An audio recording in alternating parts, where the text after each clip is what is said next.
Mes chers amis, internautes, frères et sœurs, l'apôtre Paul dit aux Éphésiens au verset 16 que les jours que nous vivons sont mauvais, Éphésiens. C'est pourquoi soyez remplis de l'Esprit Saint. Dans sa lettre aux Éphésiens, l'apôtre Paul donne quelques traits caractéristiques de ces mauvais jours en faisant remarquer qu'il y avait parmi les Éphésiens de l'amertume, du non-pardon, de l'animosité, de la colère, de la méchanceté, de l'impudicité, de l'impureté, de la cupidité, des personnes qui séduisaient les autres par des vains discours et des personnes qui marchaient dans les ténèbres ou dans la magie. La liste est longue. Vous pouvez la compléter en lisant l'épître de Paul aux Éphésiens qui ne compte que 6 chapitres. Mes chers amis, frères et sœurs, eu égard à cette longue liste de mots M-A-U-X qui gangrenait la vie des Éphésiens, l'apôtre Paul leur dit que les jours sont mauvais, Éphésiens. Réveille-toi, toi qui dors. Relève-toi d'entre les morts, Éphésiens, et Christ t'éclairera. D'après Éphésiens chapitre 5, verset 14. Et l'apôtre Paul complète en disant que toute amertume, que toute animosité, que toute colère, que toute clameur, que toute calomnie et toute espèce de méchanceté disparaissent du milieu de vous. Soyez bons les uns envers les autres, compatissants, vous pardonnant réciproquement, comme Dieu vous a pardonné en Christ. D'après Éphésiens chapitre 4, versets 31 à 32. Mes chers amis, frères et sœurs, sans le Saint-Esprit, les Éphésiens restaient dans leur mauvais jour parce que la bonté, le pardon, l'amour, la joie, la paix, la patience, la bénignité, la fidélité, la douceur, la tempérance sont les œuvres du Saint-Esprit selon Galates chapitre 5 verset 22. C'est pourquoi l'apôtre Paul recommandait aux Éphésiens d'être remplis de l'Esprit Saint. Quand on est rempli de l'Esprit Saint, il n'y a plus de place au non-pardon, il n'y a plus de place à la calomnie, il n'y a plus de place à la haine, mes bien-aimés de le Seigneur. Mes chers amis, les torts étaient mauvais partout à l'époque de l'apôtre Paul. Dans sa lettre au jeune pasteur Timothée, pasteur de l'église d'Éphèse, l'apôtre Paul donne tous les traits caractéristiques d'un mauvais jour à ce jeune pasteur Timothée de leur église à Éphèse, mes chers amis internautes. Écoutez ce que l'apôtre Paul disait au jeune pasteur Timothée qui était le pasteur de l'église d'Éphèse en 2 Timothée chapitre 3 versets 1 à 5. Mes bien-aimés dans le Seigneur, l'apôtre Paul dit ceci à Timothée: tu dois le savoir, Timothée, dans les derniers jours, il y aura des moments difficiles. Les gens seront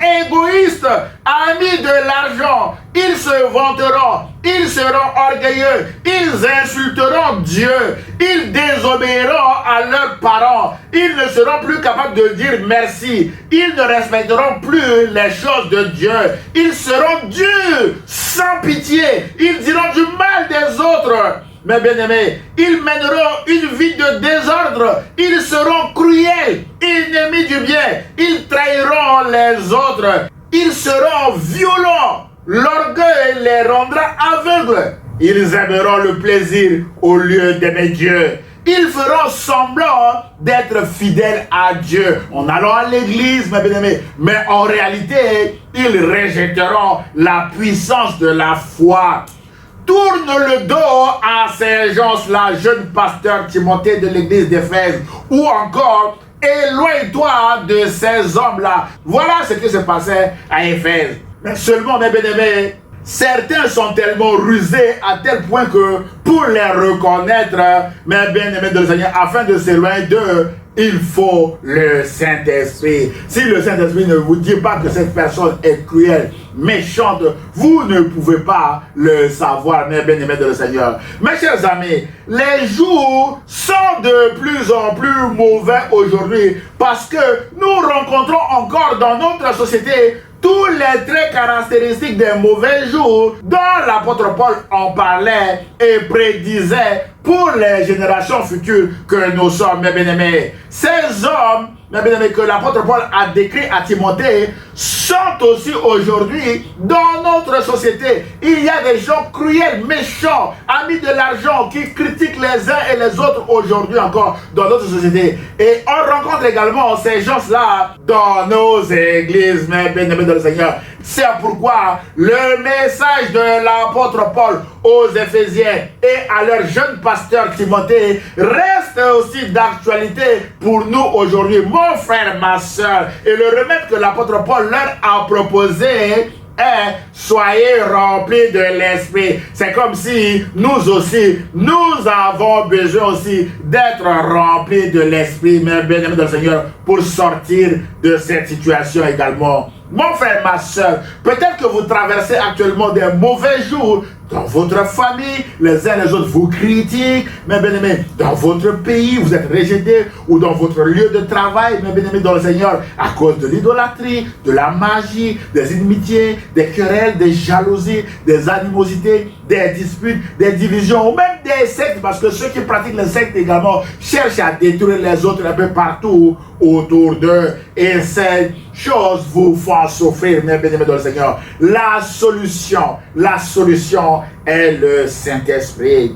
Laissez-vous diriger par le Saint-Esprit. Ne laissez pas votre chair prendre le dessus en répondant au coup par coup, à la ruse par la ruse, commérage par commérage, critique par critique, insulte par insulte. Non, amis chrétiens, si vous laissez votre chair vous diriger, vous allez certainement tomber dans l'erreur et perdre ce combat-là. N'allez pas sur leur terrain, mais marchez par l'esprit. Mon frère, ma soeur, un conseil: crucifiez votre chair et laissez l'Esprit de Jésus ou le Saint-Esprit vous diriger. C'est alors que vous marcherez dans la victoire de Jésus-Christ. Rappelez-vous que l'apôtre Paul disait aux Éphésiens que soyez remplis de l'Esprit, Éphésiens, d'après Éphésiens chapitre 5 verset 18, et aux Galates, il disait aux Galates: marchez selon l'esprit. Ne marchez pas selon la chair, mais marchez selon l'esprit. D'après Galates chapitre 5 verset 16. Et c'est le même message, mes bien-aimés de le Seigneur. Et pour marcher selon l'esprit, vous devez être remplis de l'esprit, car ses bienfaits sont nombreux, mes chers amis internautes.